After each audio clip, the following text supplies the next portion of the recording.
আপনার পুরো জীবনটা যদি একটি মিথ্যা হয়, যদি আপনার অতীত, আপনার পরিবার সবকিছুই হয় একটি সাজানো নাটক, আপনি কি পারবেন সেই চরম সত্যটা সহ্য করতে? Welcome to random movie lovers. বলছিলাম 2017 সালের South Korean masterpiece thriller Forgotten মুভিটির কথা। চলুন হারিয়ে যাওয়া যাক ভুলে যাওয়া মাস্টারপিসের গভীরে। মুভির শুরুতে আমরা মেন ক্যারেক্টার জিনসুককে দেখতে পাই, যে কিনা একটি ভয়ঙ্কর দুঃস্বপ্ন দেখে ঘুম থেকে ওঠে। গাড়িতে সে তার মা, বাবা এবং ভাইকে দেখতে পায়। তার ভাইয়ের নাম হলো ইয়নসুক। তারা আজ তাদের নতুন বাড়িতে শিফট হচ্ছিল। তবে জিন এখানে আগে কখনো আসেনি, কিন্তু কেন জানি বাড়িটি দেখে তার খুব পরিচিত লাগতে থাকে। এখানে জিনসুকের মাধ্যমে আমরা তার বড় ভাই ইয়নসুক সম্পর্কে জানতে পারি। ইয়নসুক একটি ভালো বিশ্ববিদ্যালয় থেকে গ্রাজুয়েট করেছে। খেলাধুলা এবং কালচারাল প্রোগ্রামেও সে খুব ভালো ছিল। ছোট বড় সকল কাজেই সে খুবই এক্সপার্ট ছিল। তার কোনো বাজে অভ্যাস ছিল না। সবার মতো জিনসুকও তার ভাইকে খুব ভালোবাসতো। তবে 1 বছর আগের এক গাড়ি দুর্ঘটনার পর থেকে তার ভাই খুঁড়িয়ে হাঁটে। বাড়ির মালামাল রাখার সময় জিন উপরের একটি রুম দেখতে পায়, যেটা কিনা বন্ধ ছিল। জিন তার ভাইকে রুমটির কথা জিজ্ঞাসা করলে সে জানায় সেখানে বাড়ির পুরনো মালিকের কিছু জিনিসপত্র রয়েছে। কাজের সময় একটি লোক জিনকে জিজ্ঞেস করে, ইউসুক কি আসলেই তোমার বড় ভাই? জনসুক বলে, হ্যাঁ, তবে আমি দেখতে তার মতো না। লোকটি বলে, তার বয়স কত? তখন ইউসুক লোকটিকে এসে বলে, আপনাকে নিচে রাখছে। তারা দুই ভাই একই রুমে শিফট হয়, কেননা পাশের রুমটি বন্ধ ছিল। বাড়ির ক্যালেন্ডার দেখে আমরা জানতে পারি সময়টা ছিল 1997 সাল। রাতে ডিনারের সময় জিনসুকের বাবা জিনকে সময় মতো তার মেডিসিন নিতে বলে, কেননা তার অ্যাংজাইটি ডিসঅর্ডার ছিল। কিছুক্ষণ পর জিন উপরের রুম থেকে কিছু শব্দ শুনতে পায়। এরা তার পরিবারকে জানালে তারা কেউ শব্দটি শুনতে পায় না। তখন তার মা বলে সে হয়তো বজ্রপাত শুনতে পেয়েছে। রাতে জুন তার পড়া শেষ করে সে তার ভাইয়ের সাথে শুতে যায়। তার ভাই তাকে গুড নাইট বলে ঘুমিয়ে পড়ে। জিন তখনও জেগে গান শুনছিল। হঠাৎই সে একটি শব্দ শুনতে পায়। সে লক্ষ্য করে যে শব্দটি তার পাশের রুমটি থেকে আসছে। সে কৌতূহলী হয়ে সেই রুমের কাছে গিয়ে দরজাটি খোলার চেষ্টা করে, আর তখনই পিছন থেকে তার ভাই এসে তাকে চমকে দেয়। ইয়নসুক জিজ্ঞেস করে সে এখানে কি করছে। জনসুক জানায় সে এই রুমটি থেকে শব্দ শুনতে পেয়েছে। ইয়নসুক শব্দ শোনার চেষ্টা করলে সে কোনো শব্দ শুনতে পায় না এবং তার ভাইকে নিয়ে বাইরে ঘুরতে বেরিয়ে যায়। বাইরে কিছুক্ষণ কথা বলার পর ইয়নসুকের কাছে তার বাবার কল আসে। তার বাবা তাকে একটি ডকুমেন্ট খুঁজে দিতে বলে। জিনসুকে তার ভাই তার জন্য অপেক্ষা করতে বলে সেখান থেকে চলে যায়। তখনই ইয়নসুককে কিছু লোক এসে কিডন্যাপ করে নিয়ে যায়। জিনসুক তার ভাইকে আটকাতে পারে না। তখন সে গাড়ির নম্বর প্লেটটি পরে নেয়। জিনসুক দৌড়ে তার বাড়িতে আসে এবং তার মা বাবাকে বলে ইয়নসুককে কেউ কিডন্যাপ করে নিয়েছে, আর এটা বলে সে অজ্ঞান হয়ে যায়। নেক্সট দিন পুলিশকে জিনসুক গাড়ির নম্বর প্লেটটি বলে, কিন্তু পুলিশ বলে এই নম্বরে কোনো গাড়ি এক্সিস্ট করে না। এইভাবে একের পর একদিন পার হয়ে যায়, কিন্তু ইয়নসুকের কোনো খোঁজই পাওয়া যায় না। একদিন সে স্বপ্নে দেখতে পায় কিছু লোক মিলে একজনকে খুবই নির্মমভাবে আঘাত করছে, আর এটা দেখে তার ঘুম ভেঙে যায়। তখন সে উঠে সেই বন্ধ রুমটির দিকে তাকিয়ে থাকে।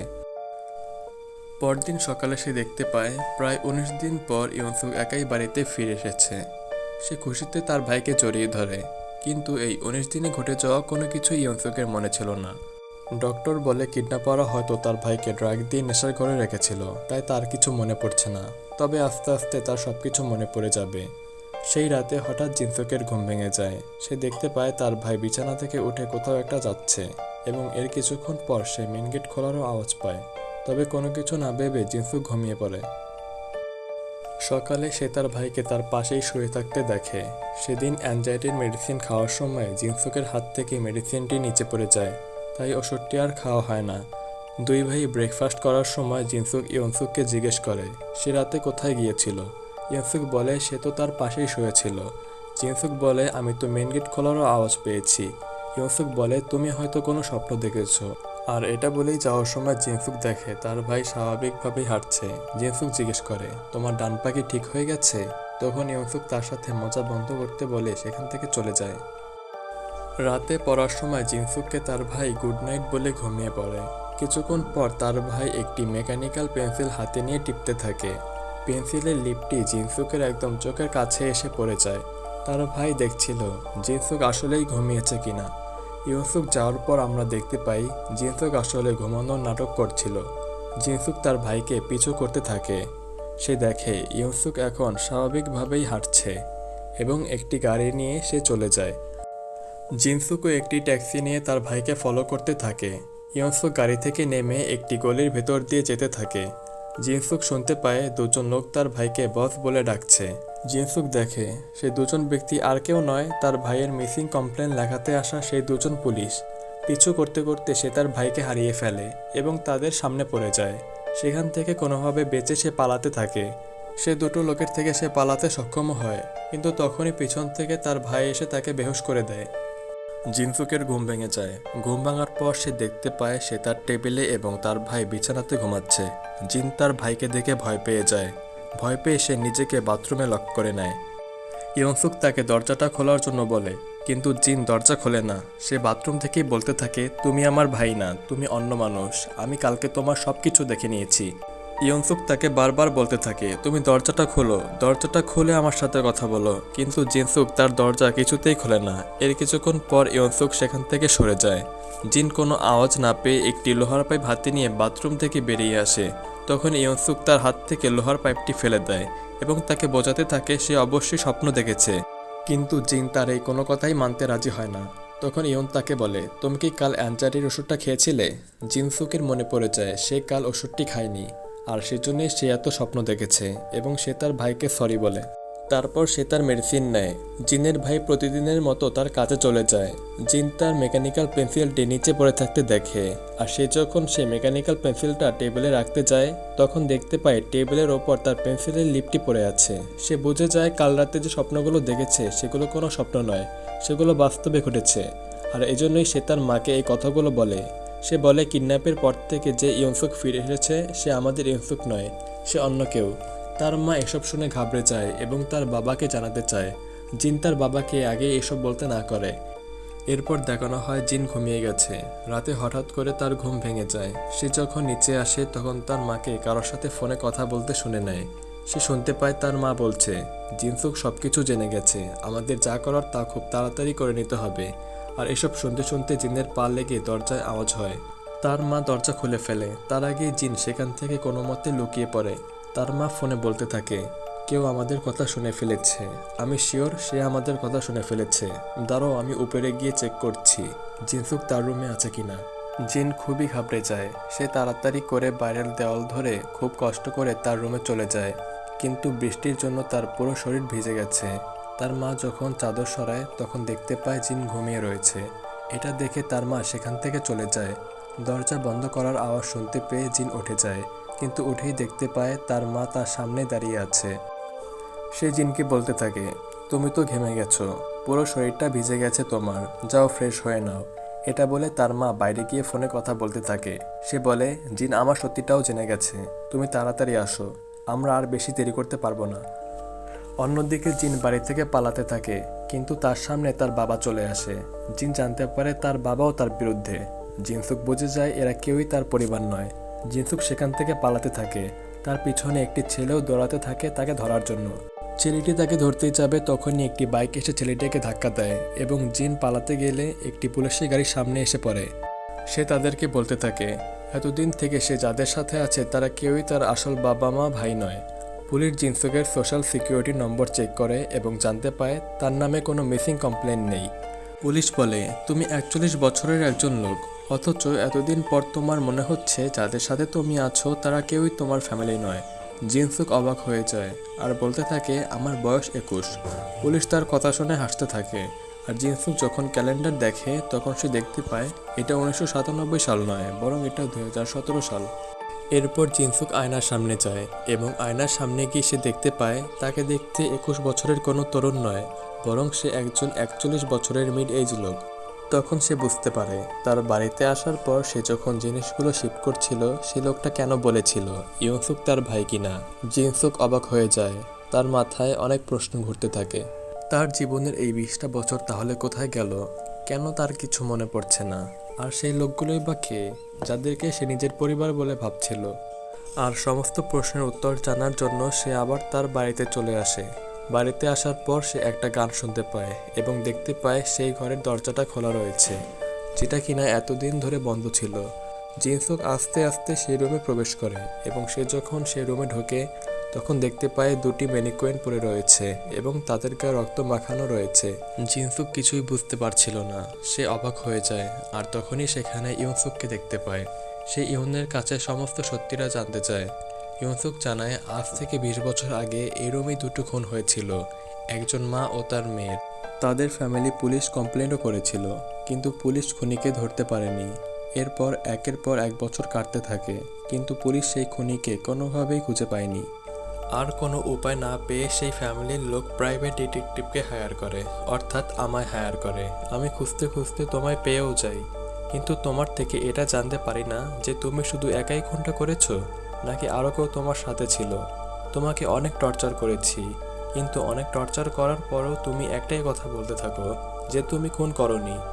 তাই আমি একজন ডক্টরকে ডাকি, যাকে তুমি তোমার বাবা বলে জানো।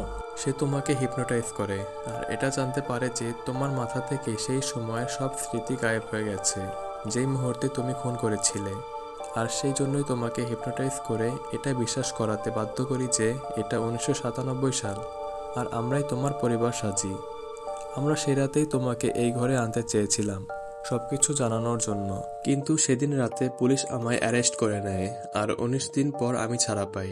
তবে থ্যাঙ্ক গড যে তুমি সেটার অন্য মানে বের করেছিলে এবং ভেবেছিলে আমাকে কেউ কিডন্যাপ করে নিয়েছে। আমরা এই রুমটিকে সেদিনের মতো করে সাজাতে থাকি, যেদিন খুন হয়েছিল, যাতে তোমার সমস্ত ঘটনাগুলো মনে পড়ে যায়। আর এসব শোনার পর জিনসুক বলে, তোমরা আমাকে মিথ্যে খুনের দায় ফাঁসাতে চাইছো, আমি কোনো খুন করিনি। এরপর ইউনসুক জিনসুককে নিয়ে গাড়িতে করে যেতে থাকে। ইউনসুক বলে, তুমি কি এসব কোনো কিছুই বিশ্বাস করছো না? জিনসুক উত্তর দেয়, সবই বিশ্বাস করছি, কিন্তু আমি এটা কোনোভাবেই বিশ্বাস করতে পারবো না যে আমি কাউকে খুন করেছি। ইউনসুক জিনসুককে মারতে চায়, কিন্তু জিনসুক চলন্ত গাড়ির ভেতর থেকে ঝাঁপ দেয় এবং সেখান থেকেই পালাতে থাকে। ইউনসুক গাড়ি নিয়ে তাকে পিছু করতে থাকে। আর এভাবে যেতে যেতেই ইউনসুকের গাড়ি আরেকটা গাড়ির সাথে ধাক্কা লেগে যায়। অ্যাক্সিডেন্টের ফলে ইউনসুক বেহুশ হয়ে যায়। জিন এটা দেখে ঘাবড়ে যায় এবং আস্তে আস্তে একটা মেইন রোডের উপরে চলে আসে। পেছন থেকে একটা গাড়ি এসে জিনসুককে ধাক্কা মারে, আর এর ফলেই জিনসুক সেন্সলেস হতে থাকে এবং তাকে হসপিটালে নিয়ে যাওয়া হয়। সেখানে জিনসুক যখন অজ্ঞান হতে থাকে তখন তার ফ্ল্যাশব্যাক আসতে থাকে।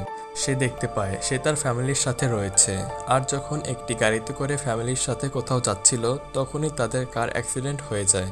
আর এই অ্যাক্সিডেন্টের ফলে জিনসুকের বাবা মা দুজনেরই মৃত্যু হয়ে যায় এবং তার ভাই গুরুতর আহত হয়ে হসপিটালে অ্যাডমিট থাকে এবং 6 মাস কেটে যায়। ডক্টর জিনসুককে বলে, 6 মাসের বেশি হয়ে গেছে তোমার ভাই হসপিটালে অ্যাডমিট রয়েছে, আমরা আর বেশি দিন তোমার ভাইকে চিকিৎসা করাতে পারবো না, অপারেশন করাটা খুবই জরুরি। সেই সময় কোরিয়ার অর্থব্যবস্থা ভেঙে পড়েছিল, সমস্ত সাধারণ মানুষেরাই টাকার অভাবে ভুগছিল। জিনসুকের কাছে তার ভাইয়ের অপারেশন করানোর জন্য কোনো টাকা ছিল না। সে অনেকের কাছে চাকরির জন্য লোনের জন্য আবেদন করতে থাকে, কিন্তু সব জায়গা থেকে শুধু রিজেকশনই পায়। এরপর ইন্টারনেটে জিনসুক পোস্ট করে, আমার খুব টাকার দরকার, আমি খুব অনেস্ট ছেলে, যে আমাকে টাকা দেবে আমি তাকে সেই টাকা ফিরিয়ে দেব। আমার ভাইয়ের অপারেশন করাতে হবে, আমার খুব টাকার দরকার, আমি যে কোনো কাজ করতে রাজি আছি। আর এরপরে জিনসুকের কাছে একটা এসএমএস আসে। সে দেখতে পায় একটা লোক তাকে জিজ্ঞেস করছে, তোমার কত টাকা চাই, আমি দেব, শুধু আমার একটা কাজ করতে হবে, তোমার দুজনকে খুন করতে হবে। জিনসুক হতবাক হয়ে যায়, কোনো উত্তর দিতে পারে না। এরপর সে লোক বলে, দুপুর পর্যন্ত তোমাকে সময় দিচ্ছি, তারপর এই অফারটা আর থাকবে না। জিনসুক কিচ্ছু বুঝতে পারছে না সে কি করবে। একদিকে তার ভাইয়ের জীবন, যে এখন হসপিটালের বেডে শুয়ে রয়েছে এবং অপারেশন না হলে সে মারা যাবে, আর অন্যদিকে অন্য একটা লোককে তার খুন করতে হবে। অনেক ভাবার পর জিনসুক রাজি হয়ে যায় এবং সেই লোককে টেক্সট করে। সেই লোক তার ফোনে কল করার পর তাকে অ্যাড্রেস দেয় এবং তাকে বলে, বাড়িতে একজন মহিলা ও দুজন বাচ্চা রয়েছে, তুমি শুধুমাত্র মহিলাটিকে খুন করবে, খেয়াল রাখবে বাচ্চাদের যেন কোনো ক্ষতি না হয়। এরপর জিনসুক সেই অ্যাড্রেসে চলে যায়। এই অ্যাড্রেসটা আসলে সেই বাড়িরই ছিল যেই বাড়িতে জিনসুক বর্তমানে থাকে। সেই বাড়িতে ঢোকার পর জিনসুক কোনোভাবেই সেই মহিলাকে খুন করতে পারে না। জিনসুক কোনোভাবেই মেনে নিতে পারে না যে সে খুনি। সে তার ভাইয়ের জীবন বাঁচানোর জন্য অন্য কোনো লোককে খুন করতে পারে না, আর সেজন্যই সে ফিরে আসতে থাকে। কিন্তু তখনই সেই মহিলা জিনসুককে দেখে নেয় এবং চিৎকার করতে শুরু করে। জিনসুক তাকে বলে, আপনি কোনো চিৎকার করবেন না, আমি এখান থেকে চলে যাচ্ছি। মহিলাটি চুপচাপ থাকে। এবং জিনসুক বেরিয়ে আসতে থাকে, কিন্তু তখনই তার মেয়ে জিনসুককে ছুরি হাতে দেখে নেয় এবং সে ঘাবড়ে যায়। সে ঘাবড়ে গিয়ে চিৎকার করতে থাকে এবং উপরের রুমে চলে যায়। জিনসুক তার পিছু পিছু দৌড়াতে থাকে এবং বলতে থাকে, চিৎকার করো না, আমি এক্ষুনি এখান থেকে চলে যাব। কিন্তু মেয়েটি চিৎকার করতে থাকে আর অ্যাক্সিডেন্টলি জিনসুকের হাতে মেয়েটির খুন হয়ে যায়।